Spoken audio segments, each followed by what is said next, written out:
कभी आसमान की तरफ देखकर सोचा है कि पंछी कैसे इतनी आसानी से उड़ते हैं, या वो बड़े बड़े लोहे के पंछी हवाई जहाज कैसे बादलों में उड़ते हैं। जादू सा लगता है ना, पर सच बात यह है कि उड़ना कोई जादू नहीं है, ये सब साइंस का कमाल है। सोचो तुम हवा में उड़ रहे हो, नीचे दुनिया को देख रहे हो। हवाई जहाज में उड़ने का मतलब यही होता है, लेकिन इतनी भारी मशीन हवा में कैसे टिकी रहती है?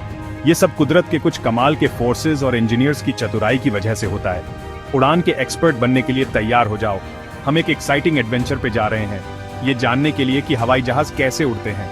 अपनी सीट बेल्ट्स बांध लो, ये एक थ्रिलिंग राइड होने वाली है। क्या तुम इस कमाल के पीछे का साइंस जानने को तैयार हो? चलो शुरू करते हैं। हवाई जहाज कैसे उड़ते हैं, ये समझने के लिए हमें मिलना होगा फैंटास्टिक फोर से। उड़ान के 4 फोर्सेस। ये फोर्सेस एक टीम की तरह होते हैं, जो हवाई जहाज को हवा में उड़ाए रखने के लिए मिलकर काम करते हैं। ये हैं लिफ्ट, वेट, थ्रस्ट और ड्रैग। सबसे पहले हमारे पास है लिफ्ट। लिफ्ट वो फोर्स है जो प्लेन को ऊपर की ओर ग्रेविटी के खिलाफ धकेलता है। ये एक इनविजिबल हैंड की तरह है जो प्लेन को हवा में उठाए रखता है। फिर है वेट। वेट वो फोर्स है जो प्लेन को नीचे जमीन की तरफ खींचता है। ये प्लेन का खुद का पर्सनल ग्रेविटी है। अगला है थ्रस्ट। थ्रस्ट वो फोर्स है जो प्लेन को आगे बढ़ाता है, जैसे एक पावरफुल इंजन उसे हवा में धकेल रहा हो। आखिर में है ड्रैग। ड्रैग वो फोर्स है जो प्लेन को स्लो करता है, जैसे हवा उसकी मूवमेंट का विरोध कर रही हो। ये 4 फोर्सेस एक परफेक्ट हार्मनी में काम करते हैं ताकि प्लेन उड़ता रहे। जब ये बैलेंस्ड होते हैं तो प्लेन स्मूथली उड़ता है। लेकिन अगर एक फोर्स बदलता है तो बाकी फोर्सेस को एडजस्ट करना पड़ता है ताकि प्लेन हवा में बना रहे।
हमने पहले बात की थी।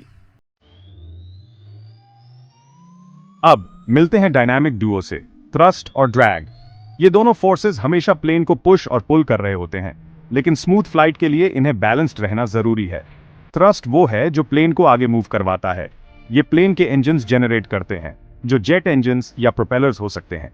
जेट इंजन्स हवा को सक करके और उसे फ्यूल के साथ मिक्स करके काम करते हैं।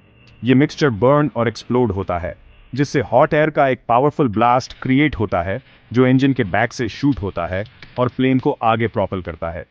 दूसरी तरफ ड्रैग प्लेन को स्लो डाउन करने की कोशिश करता है। ये ऐसा है जैसे हवा प्लेन की मूवमेंट के खिलाफ फाइट कर रही हो।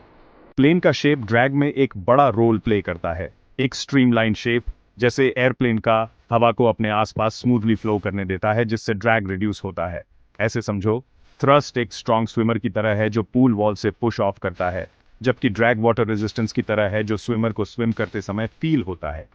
स्विमर को आगे बढ़ने के लिए इनफ पुश या थ्रस्ट चाहिए होता है, रेजिस्टेंस या ड्रैग को ओवरकम करने के लिए। उसी तरह प्लेन को ड्रैग को ओवरकम करने और हवा में मूव करते रहने के लिए इनफ थ्रस्ट चाहिए होता है। सेक्शन 5, आसमान को कंट्रोल करना, एलेरॉन्स, एलिवेटर्स और रडर। कभी सोचा है कि पायलट्स उन जायंट प्लेन्स को हवा में कैसे स्टीयर करते हैं? ये आसमान में एक जायंट वीडियो गेम खेलने जैसा है। वो विंग्स और टेल पर स्पेशल मूवेबल पार्ट्स यूज करते हैं, जिन्हें कंट्रोल सर्फेसेस कहते हैं। ये कंट्रोल सर्फेसेस पायलट को प्लेन को लेफ्ट या राइट, अप या डाउन स्टीयर करने में और उसे टिल्ट करने में भी हेल्प करते हैं। विंग्स पर हमारे पास एलेरॉन्स होते हैं। ये प्लेन की आईब्राउज की तरह होते हैं। ये अप और डाउन मूव करते हैं, एक अप जाता है जबकि दूसरा डाउन जाता है। इससे प्लेन रोल या टिल्ट होता है। टेल पर हमारे पास एलिवेटर्स होते हैं। ये एक साथ अप और डाउन मूव करते हैं, सी सॉ की तरह। एलिवेटर्स को अप मूव करने से प्लेन का नोज अप पॉइंट करता है और उन्हें डाउन मूव करने से नोज डाउन पॉइंट करता है। आखिर में रडर होता है, वो भी टेल पर। ये फिश के फाइन की तरह होता है, लेफ्ट और राइट मूव करता है ताकि प्लेन याव कर सके, मतलब लेफ्ट या राइट टर्न कर सके। सेक्शन 6, फ्लाइट के साथ MZA अमेजिंग एविएशन फैक्ट्स। अब जब हम जानते हैं कि प्लेन्स कैसे उड़ते हैं, तो चलो इन इनक्रेडिबल मशीन्स के बारे में कुछ फन फैक्ट्स डिस्कवर करते हैं। क्या तुम्हें पता है कि राइट ब्रदर्स ने 1903 में पहली सक्सेसफुल एयरप्लेन फ्लाइट की थी? उनके प्लेन राइट फ्लायर ने सिर्फ 12 सेकंड्स के लिए उड़ान भरी और एक फुटबॉल फील्ड से भी कम डिस्टेंस कवर किया। आज एयरप्लेन्स 20 आवर्स से ज्यादा नॉन स्टॉप उड़ सकते हैं और थाउजेंड्स ऑफ माइल्स ट्रैवल कर सकते हैं। लॉन्ग फ्लाइट्स की बात करें तो दुनिया की लॉन्गेस्ट कमर्शियल फ्लाइट 9500 माइल से ज्यादा का डिस्टेंस कवर करती है। सिंगापुर को न्यूयॉर्क सिटी से कनेक्ट करती है। ये लंदन से सिडनी और वापस उड़ने जैसा है। और गेस व्हाट, अब तक का सबसे fastest airplane north American X-15 4500 miles per hour से ज्यादा स्पीड रीच कर सकता था। ये स्पीड ऑफ साउंड से 6 टाइम्स फास्टर है। सेक्शन 7, नई ऊंचाइयों तक पहुंचना। Bernoulli's principle. याद है कैसे एयरप्लेन के विंग्स का स्पेशल शेप लिफ्ट क्रिएट करता है? इसके पीछे एक साइंटिफिक प्रिंसिपल है जिसे बर्नूलीज प्रिंसिपल कहते हैं। इसका नाम एक क्लेवर साइंटिस्ट डैनियल बर्नूली के नाम पर रखा गया है, जिन्होंने इस अमेजिंग फिनोमेनन को डिस्कवर किया था। बर्नूलीज प्रिंसिपल कहता है कि फास्टर मूविंग एयर का लोअर एयर प्रेशर होता है और स्लोअर मूविंग एयर का हायर एयर प्रेशर होता है। विंग के ऊपर और नीचे फ्लो करने वाली हवा याद है? कर्व्ड शेप की वजह से टॉप वाली हवा को फास्टर ट्रैवल करना होता है, इसलिए वो लोअर एयर प्रेशर क्रिएट करती है। नीचे slower moving air higher pressure create करती है। प्रेशर के इस डिफरेंस से लिफ्ट क्रिएट होता है जो प्लेन को ऊपर पुश करता है। ये मैजिक जैसा लगता है, लेकिन ये असल में साइंस है। बर्नूलीज प्रिंसिपल ही वो चीज है जो प्लेन्स को ग्रेविटी को डिफाई करने और हवा में सोअर करने के लिए पॉसिबल बनाता है।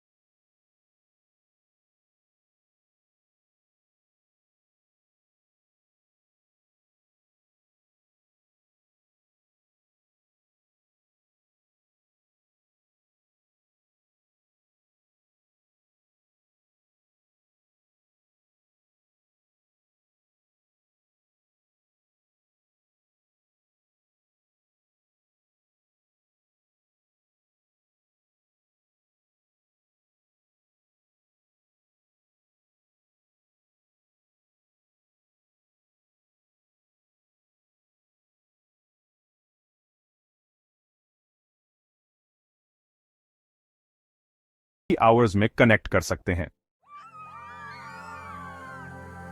सेक्शन 9, एक्सप्लोर करते रहो, आसमान ही लिमिट है। कंग्रेचुलेशंस यंग एविएटर, तुमने हाउ एयरप्लेन्स फ्लाई पर अपना क्रैश कोर्स कंप्लीट कर लिया है। हमने उन अमेजिंग फोर्सेस को एक्सप्लोर किया है जो प्लेन्स को अलोफ्ट रखते हैं, उनके विंग्स के इंजीनियस डिजाइन को और उन पावरफुल इंजन्स को जो उन्हें हवा में प्रोपेल करते हैं।